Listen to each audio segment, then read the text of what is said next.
Assalamualaikum, my dear class 4. How are you all? I hope all the students are fine and staying safe and sound at their homes. So class 4, it's your English lecture, and today we are going to revise our chapter number 1 from the Broadway course book. Okay, as I told you that our syllabus for the final term is completed. We have done chapter 1, 2, 3, 5, 7 and 8. Okay, so 8th chapter was our 8 and 7. So the 7th chapter, the Braham Prize, was our last chapter, and we have also done the workbook, and today we are going to revise our chapter. Okay, first chapter. So from today we will start a revision for the final term. So I will start from the chapter number 2. Okay, as it is included in your syllabus. So let's start from it. अब हम इसके exercise से start करेंगे, ठीक है.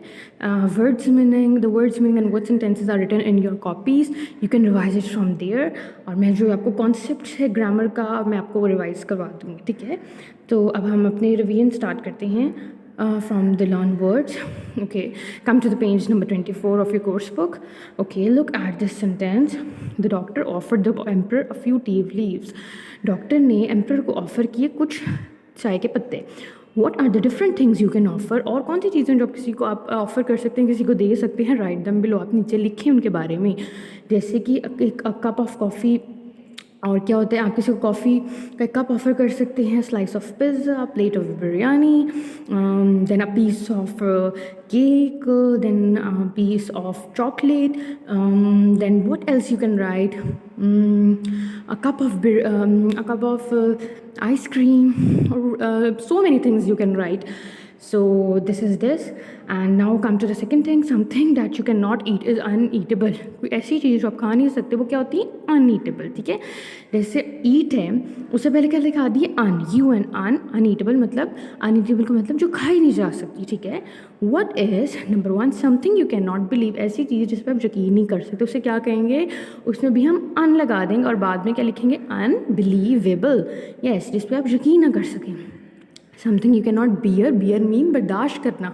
ऐसी कौन सी चीज़ होती है जो आप बर्दाश्त नहीं कर सकते, उसको आप क्या कहेंगे? That unbearable. जैसे आप कह सकते हैं कि मैं ये चीज़ नहीं देख सकती, आप कहेंगे I can not see this thing, this is unbearable, ठीक है. ये चीज़ बर्दाश्त, आप कहेंगे वो जैसे कोई हादसा है वो अनबियरेबल है, ठीक है. तो आप क्या कहेंगे? दिस इंसिडेंट इज़ अनबियरेबल, ठीक है.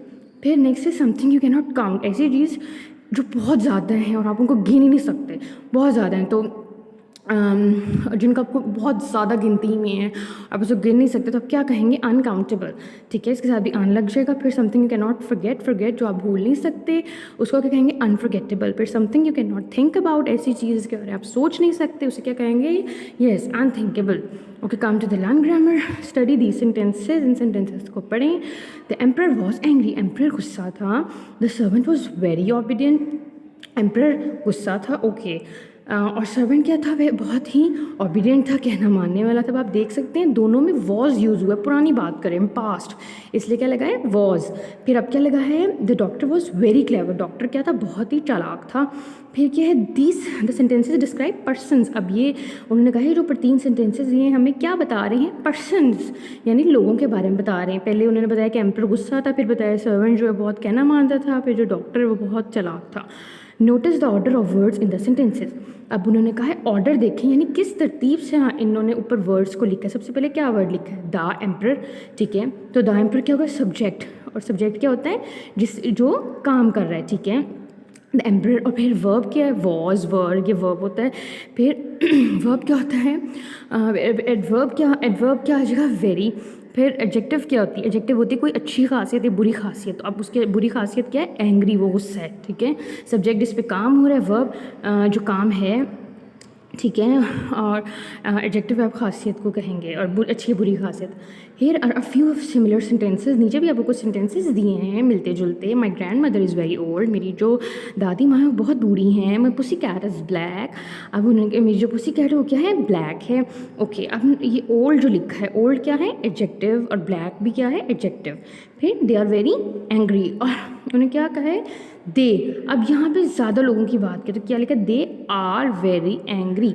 अब इन सेंटेंसेस में आपको क्या डिफरेंस लग रहा है? यहाँ वॉज यूज़ हुआ था, अब यहाँ क्या यूज़ हुआ है?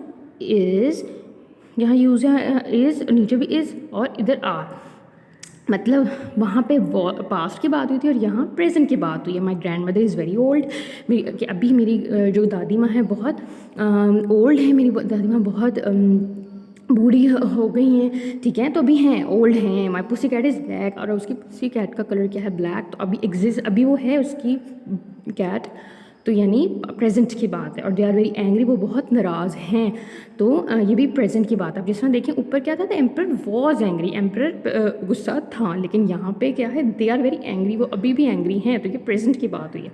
The verb in such sentences is और are in the present tense. उन्होंने कहा ये जो इज़ और आर जहाँ लगे वो प्रेजेंट टेंस है, और जहाँ वॉज और वर लगा है वो क्या है? पास्ट टेंस, ठीक है। ये पास्ट टेंसेज थे, बिकॉज वॉज, या अगर आप वर कह दें कि the doctors were very clever, ठीक है, डॉक्टर्स लगेगा तो हम प्लूरल लगेगा तो हम वर यूज़ कर देंगे, ठीक है।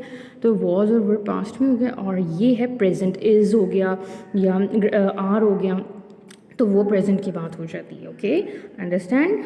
सो इस तरह हमने एक्सरसाइज करनी है। Come to the page number 25, study these pictures and write a sentence about each using the help words given below them. उन्होंने कहा इन तस्वीरों को गौर से देखें और इनके बारे में एक एक सेंटेंस लिखें, और हेल्प वर्ड्स उन्होंने जो आपको दिए उसका इस्तेमाल करके सेंटेंसेस को लिखें। Okay, the first picture is this and here there they have written tall. अब उन्होंने कहा इस पिक्चर को पढ़ें और यहाँ पे नीचे एक सेंटेंस लिखें। अब आप क्या लिखेंगे? उन्होंने आपकी हेल्प के लिए एक वर्ड दिया है टॉल, तो क्या लिखेंगे? This man is tall, yes. और अब इसमें क्या लिखेंगे? रिच दिया उन्होंने। अब ये क्या है? शी इज़ अ वुमेन, तो इसका रिच क्यों कहा है इसे? Because she is wearing gold, she is wearing jewellery, she is wearing she is wearing bangles, earrings, and she is wearing the gold pieces. So इसको क्या कहेंगे? She is very rich, या this woman is very rich. Okay, then fat. अब इसके लिए आप क्या sentence use करेंगे? Yes, that it's a boy, or इसको boy बोलेंगे या man कहेंगे? No, he's a boy. So what we will write?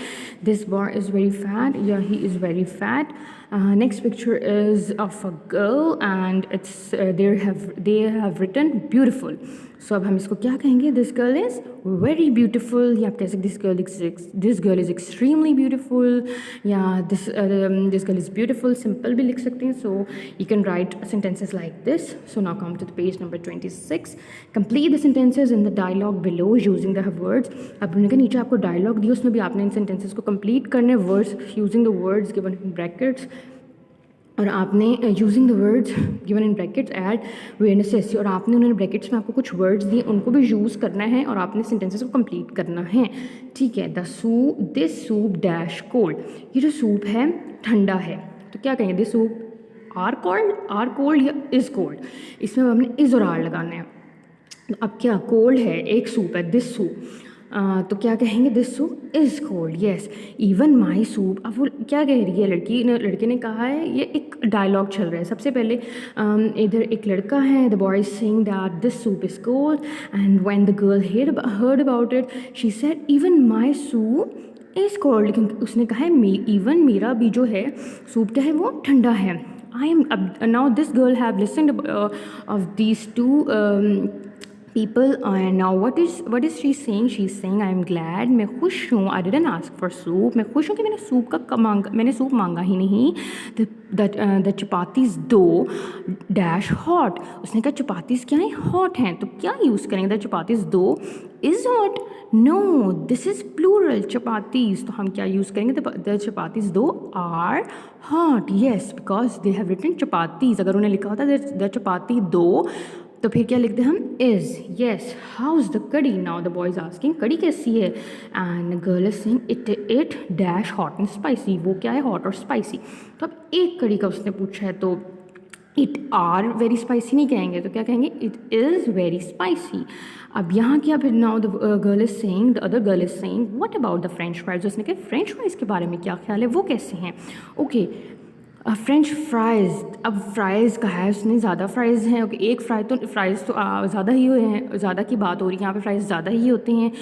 एक किसी चिप्स की बात नहीं हो रही यहाँ पे, तो वो उसने क्या कहा आगे से, दे वंडरफुल, तो क्या कहेंगे, they is wonderful, no they are wonderful, ये बहुत ज़बरदस्त हैं। They dash tasty, they is tasty, no they are tasty. So this is about it. अब जहाँ आप देखेंगे कि सिंगुलर यूज़ हो वहाँ आप इज़ लगाएंगे, और जहाँ प्लूरल यूज़ हुआ वहाँ हम आर लगाएंगे। सो दिस इज़ अबाउट इट। ये हमने जैसे पीछे भी पढ़ा था कि इज़ और आर कहाँ लगाएंगे हम, ये वो बात हुई कि जहाँ सिंगुलर है वहाँ इज़ लगाएंगे, जहाँ प्लूरल है वहाँ क्या लग जाएगा, आर लग जाएगा।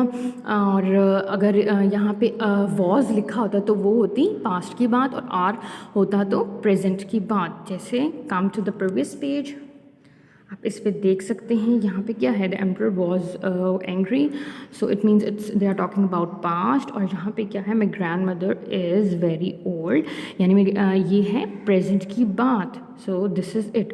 आप देख सकते हैं माई ग्रैंड मदर, एक ग्रैंड मदर की बात हुई तो इसलिए इज़ लगाए। और यहाँ पे आप देखें द सर्वेंट वॉज, यानी एक सर्वेंट है। अब यहाँ पे इधर देखें दे, अब यहाँ पे माई grandmother is very old, यानी एक ग्रैंड मदर की बात हुई है।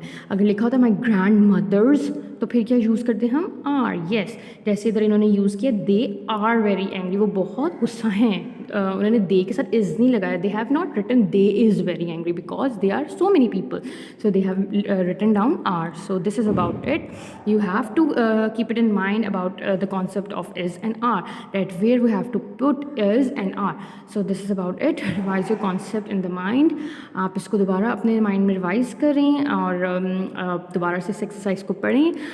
Till then we will meet in the next lecture, और फिर हम बाकी अपने एक्सरसाइज के रिवीजन करेंगे, ठीक है। Till then take care my class, अल्लाह हाफिज़।